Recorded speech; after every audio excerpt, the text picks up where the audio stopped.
এখানে প্রথমে আমি একটা বাঁধাকপি কুচি কুচি করে কেটে নিয়েছি। এখন একটা চুলায় প্যানে পানি গরম করে দিয়েছি। পানিটা ফুটে গেলে বাঁধাকপিটা দিয়ে আমি খুব ভালো মতো সিদ্ধ করে নেব। আসসালামু আলাইকুম দর্শক, আপনারা সবাই কেমন আছেন? আশা করি আপনারা সবাই ভালো আছেন। আজকে আমি আপনাদের সাথে বাঁধাকপির একটা মজাদার রেসিপি শেয়ার করব। রেসিপিটা দেখতে অবশ্যই কিন্তু সম্পূর্ণ ভিডিওটার সাথেই থাকবেন। রেসিপিটি কে কোথা থেকে দেখছেন অবশ্যই কমেন্ট করে জানাবেন। দেখতেই পাচ্ছেন আমি ঢাকনা দিয়ে ঢেকে কিন্তু ভাপতে নিয়েছি। এখন একটা ছাঁকনির মধ্যে ঢেলে সেঁকে নেব। পানিটা ঝরানো হয়ে গেলে দেখতে ভালো মতো সেদ্ধ হয়ে গেছে। এখন ভালো মতো হাতের সাথে চিপে চিপে আমি পানিটা ঝরিয়ে একটা বাটিতে নিয়ে নেব। এরপরে বাটিতে নেওয়া হয়ে গেলে বাটির মধ্যে দিয়ে দেবো 1 কাপ পরিমাণে বেসন। এরপর আপনারা চাইলে এখানে ময়দাও ব্যবহার করতে পারেন। দিয়ে দেবো কাঁচামরিচের কুচি। এরপর এখানে দেবো পেঁয়াজের কুচি। এরপর দিয়ে দেবো হলুদের গুঁড়া 1/2 চা চামচ এবং মরিচের গুঁড়া 1/2 চা চামচ। আপনারা যে যেমন ঝাল খেতে পছন্দ করেন সেভাবেই ঝাল দিয়ে দিবেন। এরপর এখানে দিয়ে দিয়েছি গরম মসলার গুঁড়ো, জিরার গুঁড়ো এবং স্বাদমতো লবণ দিয়ে সবগুলো উপাদান খুব ভালো মতো মেখে নিতে হবে। অবশ্যই কিন্তু এটা হাতের সাহায্যে মাখাতে হবে। হাতে মাখালে ডোটা স্মুথ হবে। দেখতে পাচ্ছেন খুব ভালো মতো মাখানো হয়ে গেছে। এখন আমি হাতের সাথে ছোটো ছোটো করে শেপ দিয়ে নেব, একটা বড়ার সাইজের শেপ দিয়ে নিব। এক এক করে সবগুলো শেপ দেওয়া হয়ে গেছে। এখন একটা বাটির মধ্যে আমি নিয়ে নেব একটা ডিম। ডিমটাকে সামান্য লবণ দিয়ে খুব ভালো মতো ফেটিয়ে নিতে হবে যাতে ভেতরে কোনো লাঞ্চ না থাকে। ডিমটা ভালো মতো ফাটানো হয়ে গেলে একটা প্যানে তেল গরম করতে দিয়েছি। তেলটা গরম হয়ে গেলে এখন বাঁধাকপির যে বড়াগুলো ছিল সেগুলো ডিমের মধ্যে চুবিয়ে চুবিয়ে আমি খুব ভালো মতো ভেজে নিতে হবে।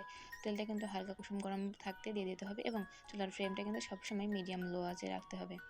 এখানে আমি প্রতিটা রান্নার ক্ষেত্রে ডিমের যে ইয়েটা থাকে তার মধ্যে আমি লবণ ব্যবহার করি। অনেকে কিন্তু লবণ দেয় না। এক্ষেত্রে গিয়ে উপরের যে প্রলেপটা থাকে এটা কিন্তু খেতে একটু পানসা পানসা আসে। তো লবণটা দিয়ে দিলে সেটার পানসা পানসা ভাব থাকবে না। এটা ব্রাউন কালার করে ভেজে নিয়েছি। এখন ছাঁকনির সাহায্যে সবগুলো উঠিয়ে নিব। দেখতে পাচ্ছেন এটা এখন খুব ভালো মতো ভাজা হয়ে গেছে। আপনারা চাইলে কিন্তু এটা বিকালের নাস্তায়ও এমনিতেও খেতে পারেন। তো আমি এটা ভাজা হয়ে গেলে এটা সরিয়ে নেব। এখন একটা প্যানের মধ্যে আবার আমি তেল দিয়ে দেবো। তাতে দিয়ে দেবো স্লাইস করে কেটে রাখা আলু। আলুগুলো খুব ভালো মতো ভেজে নেব আমি। এপাট ওপিট করে ব্রাউন কালার করে ভেজে নেব। এর মধ্যে দিয়ে দেবো হলুদের গুঁড়ো, হালকা একটু লবণ গুঁড়ো। এতে কী হবে, আলুর কালারটা সুন্দর আসবে। আলুগুলো ব্রাউন কালার করে ভেজে নেওয়া হয়ে গেলে অন্য একটা কড়াইতে দিয়ে দেবো রান্নার তেল। তেলটা গরম হয়ে এলে এখানে দিয়ে দেবো 1 কাপ পরিমাণে পেঁয়াজ কুচি। পেঁয়াজটা আমি এখানে বেশি ব্যবহার করেছি। পেঁয়াজটা ব্রাউন কালার হয়ে আসা পর্যন্ত ভেজে নিতে হবে। দেখতে পাচ্ছেন পেঁয়াজটা কিন্তু খুব সুন্দর ব্রাউন কালার হয়ে এসেছে। এখন এখানে দিয়ে দেবো 1 চামচ পরিমাণে আদা বাটা, 1 চামচ পরিমাণে রসুন বাটা। এখানে কিন্তু পেঁয়াজ বাটা ব্যবহার করে নিই কারণ আমি পেঁয়াজের ব্রেস্টটা বেশি দিয়েছি।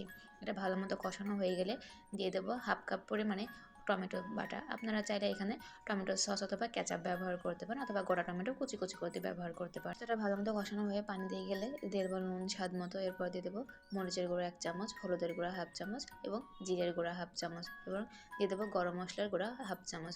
সবগুলো উপাদান খুব ভালো মতো দিয়ে ভালো মতো নাড়াচাড়া করে নিতে হবে। মশলাটা আবারও ভালো মতো কষাতে হবে যাতে নিচ থেকে একটা তেল তেল ভাব চলে আসে। যখন দেখবেন যে মশলাটার তেল তেল ভাব চলে আসছে তখন কিন্তু মশলাটা কষানো হয়ে যাবে। এখন আমি ভেজে রাখা আলুগুলো দিয়ে আবারও খুব ভালো মতো কষিয়ে নেব। এরপর আমি কষানো হয়ে গেলে আলুটা সিদ্ধ হওয়ার জন্য ঢাকনা দিয়ে ঢেকে ভালো কিছুক্ষণের জন্য আমি রান্না করে নেব। দেখতে পাচ্ছেন এটা কিন্তু কষানো হয়ে গেছে। এখন আমি এখানে দিয়ে দেবো 3 থেকে 4টা কাঁচামরিচ। আমি কাঁচামরিচের মুখটা একটু চিড়ে নিয়েছি। এরপর দিয়ে দেবো বাঁধাকপির যে বড়াগুলো ভেজে রেখেছিলাম সেইগুলো দিয়ে এগুলো সবগুলো উপাদান আবারও খুব ভালো মতো কষাতে হবে। প্রতিটি রেসিপিতেই আমি কিন্তু বলে দেয় তরকারিটা কিন্তু খুব ভালো মতো কষাতে হবে। তরকারির মশলা বা তরকারি যত বেশি কষাবেন তরকারি কিন্তু খেতে ততটাই মজা হবে। কিন্তু কিছু কিছু তরকারি খেতে কিন্তু উল্টোটা। এরপরে পানি দিয়ে দেবো উপর থেকে ধনেপাতা কুচি দিয়ে দেবো উপর থেকে ভাজা জিরের গুঁড়ো দিয়ে খুব ভালো মতো ঢাকনা দিয়ে ঢেকে মিডিয়াম আঁচে রান্না করতে হবে। আমি কিন্তু আঁচটা খুব হাই হিটে দিইনি, মিডিয়াম রেখেছি। এরপরে কিছুক্ষণ পরপর নাড়াচাড়া করে রান্না করে নিতে হবে। দেখতেই পাচ্ছেন কিন্তু খুব অনেক সুন্দর হয়েছে। এটা পোলাও, সাদা ভাত অথবা রুটি, পরোটা যে কোনো কিছুতেই খেতে পারেন, খুবই মজাদার হবে। রেসিপি ভালো লাগলে অবশ্যই কমেন্ট করে জানাবেন। দেখা হবে নতুন কোনো ভিডিওতে নতুন কোনো রেসিপি নিয়ে। সেই পর্যন্ত সবাই ভালো থাকবেন, সাথেই থাকবেন এবং সুস্থ থাকবেন। আসসালামু আলাইকুম।